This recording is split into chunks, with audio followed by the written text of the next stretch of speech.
ดีค่ะยินดีต้อนรับเข้าสู่ฟากมิกนะคะวันนี้ก็จะเป็น EP ที่13นะคะที่จะยัง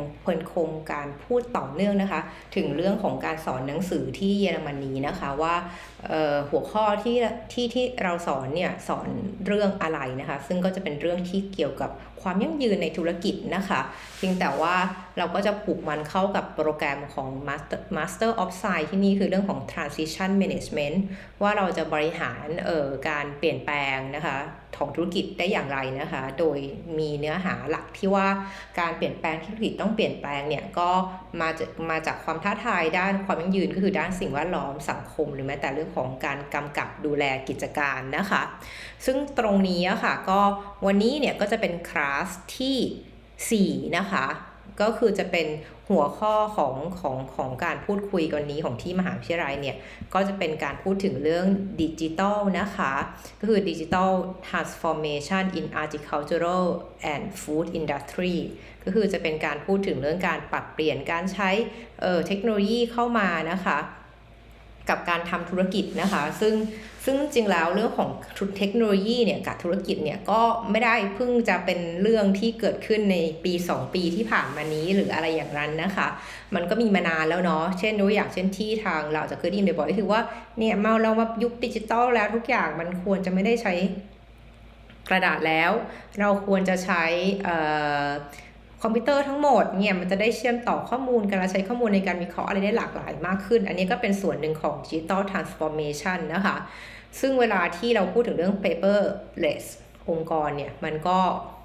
ไม่ได้พูดได้ง่ายเนาะเพราะว่าถ้าคือพูดง่ายแต่ทำจริงได้ไหมอันนี้อีกเรื่องหนึ่งนะคะเพราะว่าการที่ถ้าคุณอยากให้องค์กรเนี่ยเป็นองค์กรที่ไม่ใช้กระดาษเนี่ยคำถามก็คือว่าถ้าปกติแล้วงานมันต้องปิดมันต้องพิมพ์ออกมาอย่างเงี้ยค่ะแล้วคุณจะไม่ให้พิมพ์แล้วเนี่ยคุณมีเครื่องมืออะไรให้พนักงานใช้แทนการ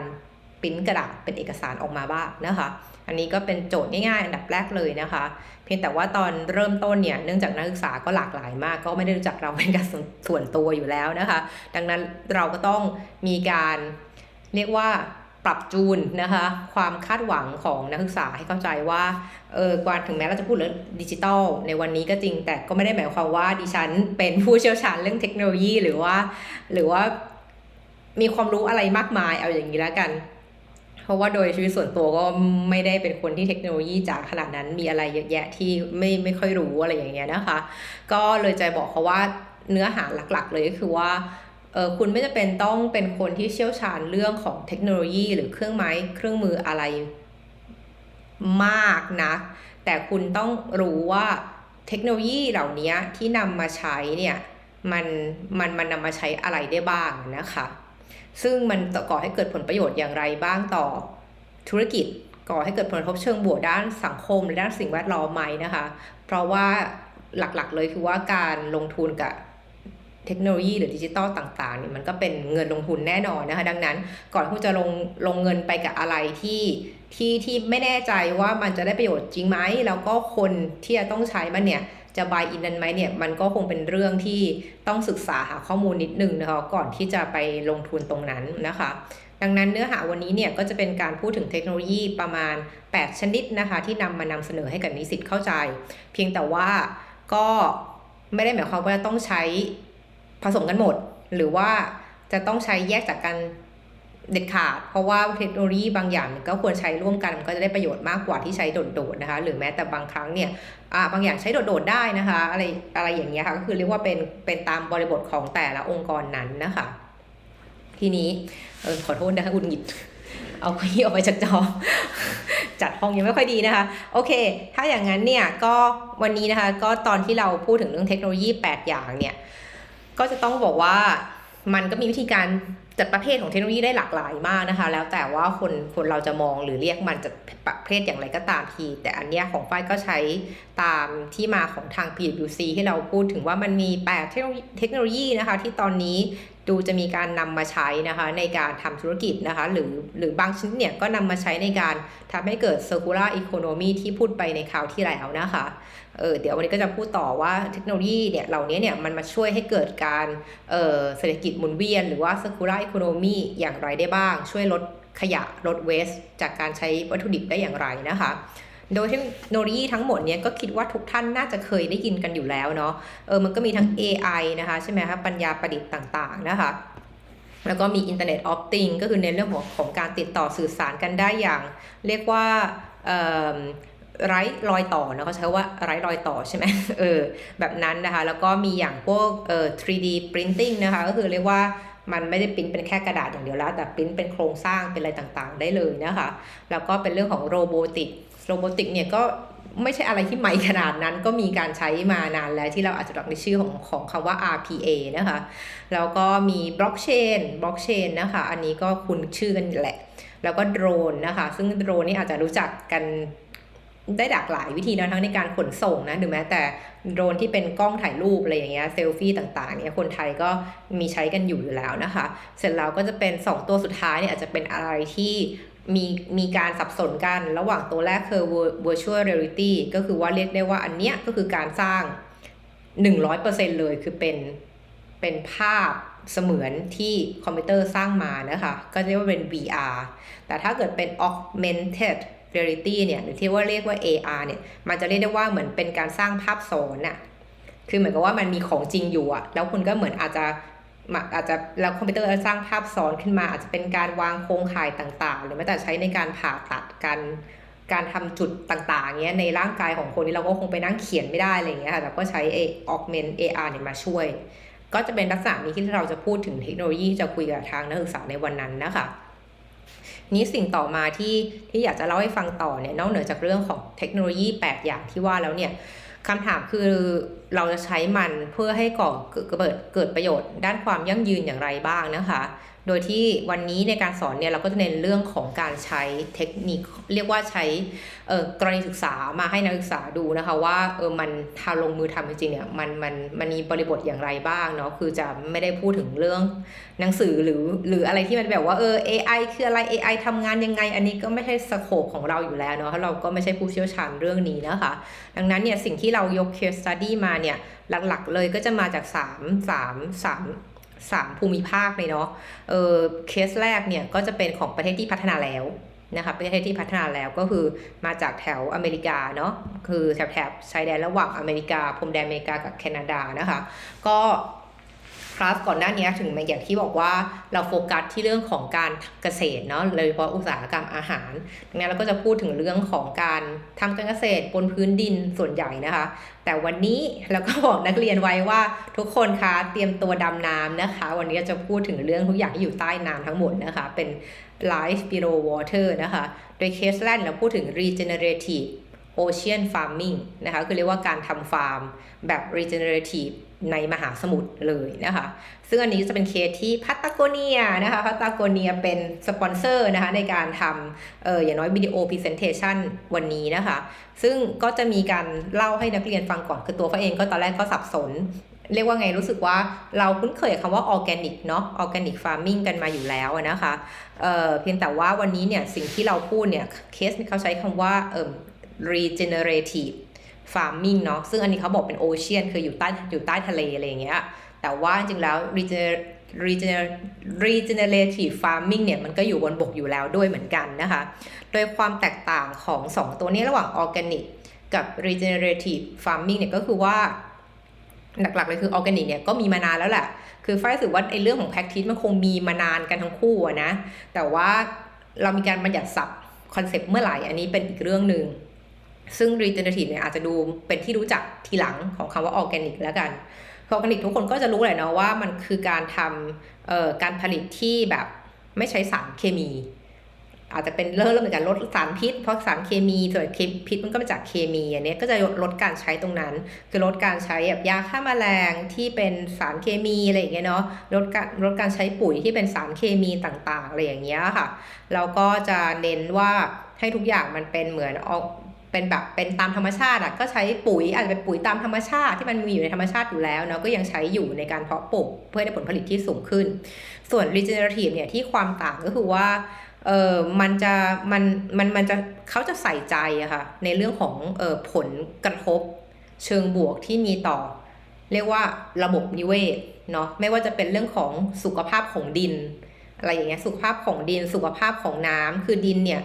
ทำอย่างไรให้ดินไม่สูญเสียเรียกว่า สารอาหารที่อยู่ในดินจากการเพาะปลูกของเรานะคะแล้วก็เหมือนกับช่วยการทำการเกษตรของเราเนี่ยจะช่วยให้แหล่งน้ำเนี่ยมันมีชีวิตชีวาได้มากขึ้นไหมช่วยสร้างระบบนิเวศให้มันกลับมาดีกว่าเดิมได้ไหมอะไรอย่างเงี้ยคือมันเหมือนกับว่านอกจากที่เราจะรักษาไม่ให้ของที่มันมีอยู่แล้วเนี่ยมันเสื่อมสภาพไปมากกว่าที่เป็นเรายังสามารถทำให้มันดีขึ้นกว่าเดิมได้ไหมเช่นเพิ่มเรื่องความทำให้อุดมสมบูรณ์มากขึ้นโดยการทำเพาะปลูกพืชที่มันหลากหลายอย่างแบบปลูกพืชหมุนเวียนอะไรเงี้ยเนาะเอาแบบง่ายๆที่เราคุ้นกันอย่างเงี้ยค่ะทำได้ไหมหรือแม้แต่การช่วยทำให้การทำการเกษตรของเราแบบองค์รวมเนี่ยมันช่วยให้แหล่งน้ำเนี่ยมันมีออกซิเจนมากขึ้นจากการทำอะไรสักอย่างของเราที่พอทำแล้วเราก็เอาไปขายได้อีกเช่นกันคือไม่ใช่แค่ทำเพื่อแค่แหล่งน้ำเท่านั้นอย่างเงี้ยค่ะหรือแม้แต่การเพิ่มความหลากหลายของพืชพันธุ์ต่างๆเช่นพืชถ้าเกิดปลูกอันนี้มาจะส่งผลให้มีพืชพันธุ์สัตว์ต่างๆเนี่ยอาจจะเข้ามาเหมือนมากินอะไรอย่างเงี้ยมีผึ้งมาผสมเกสรมากขึ้นเป็นไปได้ไหมอะไรอย่างเงี้ยค่ะอันนี้ก็เป็นส่วนหนึ่งของคอนเซ็ปต์ของ regenerative นะคะ farming ซึ่งจริงแล้วคลาสก่อนหน้านี้ไฟก็ได้โชว์เคสบางอย่างเกี่ยวกับเรื่อง regenerative farming ให้กับทางนักเรียนดูก็จะเป็นเรื่องของการเช่นการทำfarming ของพวกฝั่งทวีปแอฟริกาที่ใช้เหมือนมูลเรียกว่าใช้อะไรนะอุจจาระของคนเนี่ยแหละทั้งมาทำในทั้งเป็นปุ๋ยด้วยแล้วก็มาทั้งทำอะไรหลายอย่างที่กลับมาเป็นอาหารให้คนได้อะค่ะก็มีอย่างนั้นด้วยโดยเคสแรกกลับมาวันนี้ก็คือเป็นการดูเรื่องของ regenerative ocean farming เนี่ยก็คือเขาก็บอกว่าแทนที่จะคอนเซ็ปต์ก็คือว่าแนะนำให้ไปดูต่อได้ถ้าสนใจนะคะในวิดีโออันนี้ของพัตตาโกเนียเนี่ยทำเหมือน Green Waveหลักการของคนนี้คือเขาเป็นชาวประมงตั้งแต่เกิดแหละตั้งแต่เด็กแล้วก็ชอบเป็นชาวประมงมากแต่เขารู้สึกว่าการออกไปทำประมงแบบเดิมคือการไปจับปลาเนี่ยมันดูไม่ค่อยยั่งยืนเพราะว่าปลาเนี่ยมันก็โตไม่ทันจำนวนที่เราจับทุกวันสมมุติเนี้ยปลามันก็ใช้เวลานานกว่าจะโตใช่ไหมเขาเลยว่าถ้าอย่างนั้นทำไมเราไม่สร้างพื้นที่หนึ่งเนี่ยเขาบอกว่าใช้พื้นที่มันไม่กี่เอเคอร์เนี่ยในการทำเหมือนปลูกสาหร่ายนะครับน้องเนี่ยปลูกพืชพันธุ์ต่างๆอะไรอย่างเงี้ยแล้วเดี๋ยวพวกปลาอะไรหลายอย่างก็มาเองคือคอนเซ็ปต์ของเขาเนี่ยก็คือเหมือนกับว่ามีการใช้เทคโนโลยีเช่นทำเหมือนการทำใช้แบบ 3D printing เลยพวกนี้ทำนองเนี้ยมาช่วยในการทำพวกเหมือนหลักให้สาหร่ายเกาะอะไรทำนองนี้นะเชือกอวนต่างๆอะไรเงี้ยก็มีการคอยมีเซ็นเซอร์ต่างๆในการช่วยในการทำฟาร์มโดยเป็นพื้นที่ของเขาในทะเลเนาะแล้วก็เก็บเกี่ยวไม่ว่าจะเป็นหอยแครงใช่ไหมมีทั้งแบบสาหร่ายเงี้ยที่จริงสาหร่ายก็เป็นโปรตีนที่สำคัญมากๆเลยแล้วก็เรียกว่าถ้าเทียบกับความแหล่งของโปรตีนของสาหร่ายเทียบกับเนื้อหมูเงี้ยคือถือว่าสาหร่ายเนี่ยปล่อยมีเทนหรือปล่อยสาร GHG ก๊าซ GHG น้อยกว่าหมูเยอะมากในปริมาณที่เท่ากันนะคะแล้วนอกจากนั้นเนี่ยที่เขาบอกเขาเป็น regenerative เนี่ยก็เพราะว่านอกเหนือจากเขาจะเก็บเกี่ยวพวกสาหร่ายพวกหอยอะไรพวกนี้เขาที่ทำในฟาร์มแล้วเนี่ยพอมันมีระบบพอมันมีสิ่งนี้เกิดขึ้นเนี่ยพวกสัตว์ต่างๆคือทะเลไม่มีพรมแดนถูกไหมปลานู่นอะไรก็ว่ายเข้ามาเล่นเต็มเลยคือแนะนำให้ดูวิดีโอเขามันก็เข้าใจเป็นวิดีโอเพื่อการตลาดแต่บางส่วนก็คงมีความจริงผสมอยู่บ้างในนั้นนะมันก็ดูดีจริงๆที่ว่าเขาทำให้ทะเลเนี่ยมันอุดมสมบูรณ์มากขึ้นคืนชีวิตกลับมาอะไรอย่างเงี้ยแล้วทำให้ใครที่อยากจะจับปลาก็มาจับตรงฟาร์มเขาเนี่ยแหละเพราะว่าสัตว์ก็จะมาอยู่กันเยอะมากอะไรอย่างเงี้ยค่ะอันนี้ก็เป็นเรื่องสั้นๆของเคสแรกของอเมริกาเนาะอีก2เคสเนี่ยก็คือเป็นของไทยแน่นอนนะคะเพราะว่าไงเรามาจากประเทศไทยเนาะแล้วเคสของไทยที่โด่งดังมากสมัยเมื่อเกือบ10 ปีก่อนคือตั้งแต่2014เนี่ยก็คือเรื่องของแรงงานทาสในเรือประมงเนาะของไทยซึ่งตอนนี้ก็ต้องออกตัวเลยว่าเรามีพัฒนาการที่ดีขึ้นมากนะคะก็มีการพยายามจากหลายภาคส่วนจริงๆในการทำเรื่องของการจัดการเรือประมงการดูแลแรงงานต่างด้าวให้ดีมากขึ้นแล้วก็การจับปลาผิดกฎหมายให้น้อยลงตรงนี้ไทยมีพัฒนาการมาตลอดนะคะจนถึงปัจจุบันเพียงแต่ว่าเวลาที่เราสอนเคสนักศึกษาเนี่ยก็ต้องสอนในตั้งแต่ก็ต้องเอาของเก่ามาสอนเนาะคือแต่2014เนี่ยแล้วก็บอกไปว่ามันเกิดอะไรขึ้นบ้างคืออย่างตอน2014เนี่ยไฟก็บอกนักเรียนว่าตอนนั้นไฟยังอยู่ที่เยอรมันอยู่เลยตอนที่ข่าวของ The Guardian ออกมาว่ามันมีการใช้แรงงานอย่างไม่เป็นธรรมนะในเรือประมงของไทยซึ่งคลิปวิดีโอเนี่ยก็น่าหดหู่มากจริงๆนะคะแล้วเราก็มีการเปิดอันนี้ให้นักศึกษาดูซึ่งเป็นคลิปของThe Guardian นะคะที่เป็นคนทำมาเนี่ยซึ่งก็ทำมาได้ดีเลยแต่ตอนออกมาเนี่ยก็จะมีความตกใจกันหลายส่วนเหมือนกันอย่างน้อยคนไทยบางคนก็จะไม่รู้เรื่องนี้นะคะว่ามันมีเหตุการณ์เหล่านี้อยู่ในประเทศไทยด้วยซึ่งพอเกิดข่าวปุ๊บเนี่ยแน่ๆเลยบริษัท อาหารของไทยเนี่ยกระทบมากเพราะว่าตอนปีนั้นเนี่ยไฟจำได้เลยมันต้นปีประมาณเนี้ยข่าวเนาะต้นปีไฟกลับไปไทยตอนประมาณกรกฎาแถวเนี้ยแต่ว่าเหตุการณ์ที่ข่าวนี้ออกมามันคืออยู่ช่วงที่ไฟอยู่ที่เยอรมันอยู่แล้วเราก็ได้เห็นเรียกว่าผลกระทบอย่างชัดเพราะว่าปกติเราจะซื้อกุ้งอะไรพวกเนี้ยที่นำเข้ามาจากไทยอย่างเงี้ยคือตอนนั้นเนี่ยทั้งอังกฤษแล้วก็ที่เยอรมันบางส่วนน่ะเขาก็ยกเลิกเหมือนวางกุ้งเรียกว่าขายกุ้งของไทยในซูเปอร์มาร์เก็ตของเขาเลยทำให้อันนี้เป็นผลกระทบที่ใหญ่หลวงมากซึ่งอันนี้ก็ เป็นส่วนหนึ่งที่เราก็พูดคุยกันในห้องเนาะว่ามันเกิดอะไรขึ้นบ้างอะไรอย่างเงี้ยค่ะ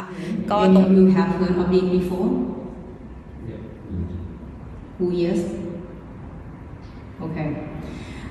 This in 2014, and it was shocked because at that time all the shrimp import from Thailand was removed from all supermarket here in European countries. Everything, and at first in Thailand it's Benedict Cumberbatch at the top of the names here. Yeah. At that time in Thailand we have conversation that this news from the Guardian is just like a fake news.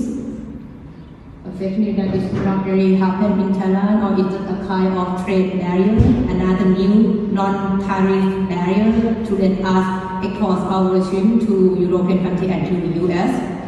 But when I discussed with them, I said that it doesn't matter whether that it could be their intention to use it as a non-tariff barrier to let us import because they would like to buy it from the US, from the Brazil instead of Thailand. But are we okay with those kind of slavery in Thai industry? Do we have it or we don't have it? So you say that it's a fake news, so you should be able to prove that there are nothing like that in Thai industry. Yeah. I think that's hard to fake. Yeah. That kind of thing, and then they start to act. For example, the two previous video clip is from the action. That is come from this video clip in 2014. So it means it took 3 years to really come up with the solution because Thailand was degraded to the level similar to North Korea and Iran for a while because of this issue, and they start to act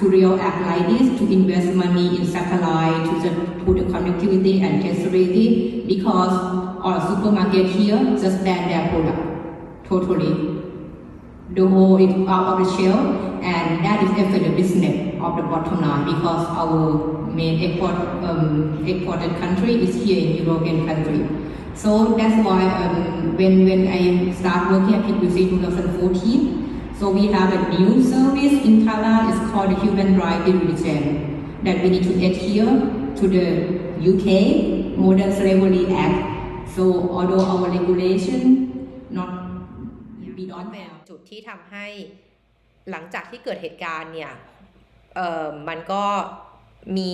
เสียงแตกเนาะตอนที่เกิดเหตุการณ์ใหม่ๆว่าอันเนี้ยมันคือการพยายามจะกีดกันทางการค้าเป็นรูปแบบการกีดกันทางการค้าอีกแบบหนึ่งหรือเปล่าของทางฝั่งยุโรปอะไรเงี้ยเพื่อจะไปนำเข้าอะไรกุ้งจากที่อื่นแทนอะไรเงี้ยหรือเปล่าซึ่งเวลาที่เราได้ยินคนพูดประมาณนี้ไม่ว่าจะเป็นเรื่องของ human rights เรื่องของอะไรก็ตามทีตอนนี้เป็นเรื่องของคาร์บอนอะไรพวกนี้ก็ตามทีคำถามคือเราก็เห็นด้วยแหละว่าอาจจะเป็นบางส่วนก็อาจจะเป็นเรื่องของการกีดกันทางการค้าได้แต่คำถามคือเรื่องเนี้ยเราทำจริงหรือเปล่าคือเรามีการใช้แรงงานทาสอย่างนี้จริงๆในไทยไหมซึ่งถ้ามีคำถามคือแล้วเราโอเคให้มันเกิดอย่างนี้จริงๆหรอคือการที่จะบอกว่า การที่จะไปบอกว่าเขากลั่นแกล้งเราเนี่ยส่วนหนึ่งเราก็ต้องมีพรูฟให้ได้ก่อนว่าสิ่งที่เขากลั่นแกล้งเนี่ยมันไม่มีพื้นฐานไม่มีหลักฐานเลยเป็นการกล่าวหาอย่างเลื่อนลอยแต่ถ้ามันมีบางส่วนที่เขาพูดเนี่ยมันจริงอ่ะคือคุณก็ควรต้องทำอะไรสักอย่างนะเพราะไม่งั้นก็หมายความว่าเราโอเคกับการที่ใช้แรงงานของชาวเพื่อนบ้านของเราอย่างไม่เห็นว่าเขาเป็นมนุษย์เหมือนกันอันนี้มันไม่โอเคใช่ปะ ซึ่งตรงเนี้ยมันก็ก่อให้เกิดการเรียกว่าเปลี่ยนแปลงขนาดใหญ่เลยคือตอนนี้ก็เรียกได้ว่าบริษัทชั้นนำของไทยเรื่องอาหารเนี่ยก็ค่อนข้างจะเป็นผู้นำในเรื่องของการดูแลบริหารจัดการการนำเทคโนโลยีมาใช้อย่างในเคสของตัวทั้ง TU เนี่ยไทยยูเนียนที่เรามาโชว์เนี่ยก็คือดูเรื่องของปลาทูน่าอย่างเงี้ยค่ะก็มีการทำแบบทั้งทำในเรื่องของการ track เนาะอย่างที่บอกว่าการทำความยั่งยืนเนี่ยส่วนหนึ่งคือการที่คุณต้องสามารถโชว์ให้เห็นได้ว่าการนำมาซึ่งอาหารสุดท้ายเนี่ยที่เป็นกระป๋องอย่างเงี้ยคุณนำมายังไงมันมาจากไหนปลาที่คุณอยู่ในกระป๋องเนี้ยมันมาจากแหล่งน้ำตรงไหนแล้วมันเดินทางยังไงมีการปล่อยของเสียมีการปล่อยก๊าซขนส่งมายังไงบ้างสิ่งเหล่านี้มันเป็นเรื่องที่ควรจะเกิดขึ้น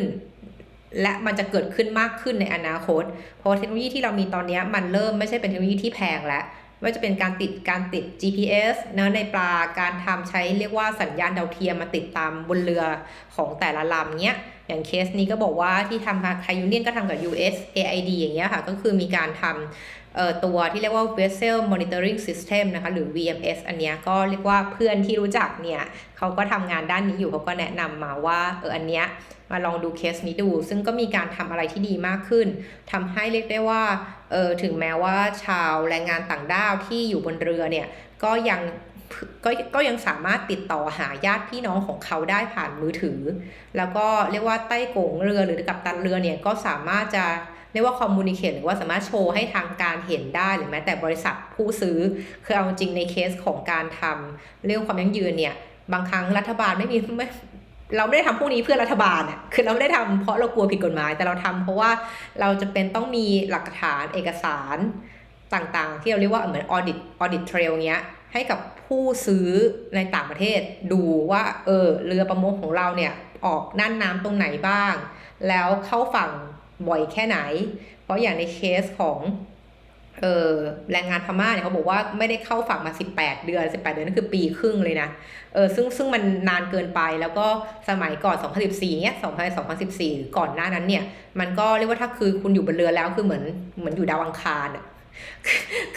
คือเกิดอะไรขึ้นเนี่ยคุณก็ติดต่อญาติพี่น้องหรือแจ้งความหรือใครไม่ได้เลยอ่ะมันก็ทำให้ตรงนี้มันก่อให้เกิดการใช้ประโยชน์เนาะอย่างไม่เป็นธรรมมากขึ้นซึ่งตรงนี้ก็เลยเป็นที่มาว่าเทคโนโลยีเนี่ยที่จริงที่อย่าง GPS หลายๆอย่างหรือแม้แต่ดาวเทียมเนี้ยกา